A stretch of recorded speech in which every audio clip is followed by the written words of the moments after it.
Hello guys, welcome back. So previous వీడియోలో మనం dynamic trim టూల్ని selection మోడ్లో ఉండగా ఎలా యూస్ చేయాలో తెలుసుకున్నాం కదా. సో ఈ వీడియోలో మనం డైనమిక్ టూల్ని ట్రిమ్ మోడ్లో ఉండగా ఎలా యూస్ చేయాలో అనేది తెలుసుకుందాం. సో దీనికి కూడా మనం బేసికలీ జేకేఎల్ షార్ట్ కట్సే యూస్ చేస్తాము.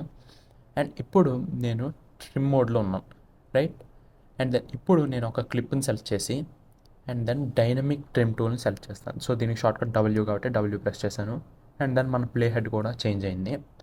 సో ఇప్పుడు నేను బేసికల్లీ జేకేఎల్ ఈ ప్రెస్ చేశాను అనుకోండి, సో మనకి ఇక్కడ ఏమీ అవ్వదు. సో ప్లే అయినప్పటికీ కూడా అది ఇంకా అలానే ఉంటుంది. సో ఇక్కడ జేకేఎల్ షార్ట్ కట్స్ యూజ్ అవ్వవు. కానీ సో ఈ మోడ్లో ఉండగా మనకి జస్ట్ క్లిప్ సెలెక్ట్ అయితే జేకేఎల్ షార్ట్ కట్స్ యూజ్ అవ్వవు. సో దాని in and out points select అయి ఉండాలి. సో ఇక్కడ నేను దీని యొక్క ఇన్ పాయింట్ సెలెక్ట్ చేస్తున్నాను. ఓకే. అండ్ ఇప్పుడు ఎల్ ప్రెస్ చేస్తున్నాను. సో నోటీస్ చేస్తే మనకి ఏమవుతుందో చూడండి. సో మనకి డైనమిక్గా ట్రిమ్ అవుతుంది. అట్ ద సేమ్ టైం మనకి వెనకాల ఉన్న క్లిప్స్ అన్నీ కూడా ముందుగా రిపెల్ అవుతున్నాయి. సో అలాగే మనం వేరే షార్ట్ కట్ యూజ్ చేయొచ్చు. సో ఇక్కడ నేను ఫ్రేమ్ బై ఫ్రేమ్ ట్రిమ్ చేయాలనుకుంటే so L, so K press చేసి ఉంచి ఇప్పుడు ఎల్ నాకు ఎన్ని టైమ్స్ కావాలో సో అన్ని ఫ్రేమ్స్ వచ్చే వరకు నేను ప్రెస్ చేసి ఉంచుతాను. ఆర్ ఎల్స్ దాన్ని లాంగ్ ప్రెస్ చేస్తే మనకి స్లో మోషన్లో మనకి ముందుగానే ట్రిమ్ అవుతుంది. So same thing back side. So ఇప్పుడు నేను దీని యొక్క అవుట్ పాయింట్ సెలెక్ట్ చేస్తాను. అండ్ దెన్ ఇప్పుడు కే ప్రెస్ చేసి ఎల్ ప్రెస్ చేస్తాను. ఓకే.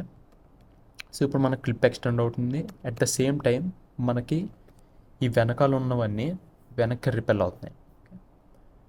అండ్ మీరు కనుక చూసుకుంటే సో మనకి ఇక్కడ బేసికలీ మన టైం లైన్ ఏదైతే ఉందో సో మనం ఇక్కడ ట్రిమ్ చేసినా సరే ఇది నెక్స్ట్ క్లిప్ యొక్క ఫస్ట్ ఫ్రేమ్ని ఇక్కడ డిస్ప్లే చేస్తుంది. Okay.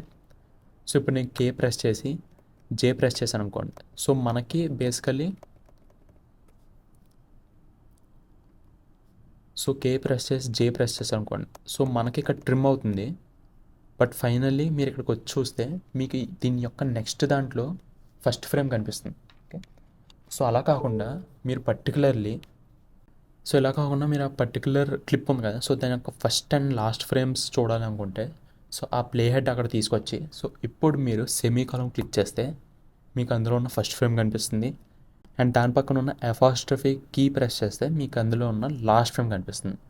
So semi column first frame and apostrophe last frame. Okay. So ఈ షార్ట్ కట్స్ కూడా మీకు చాలా యూజ్ అవుతాయి.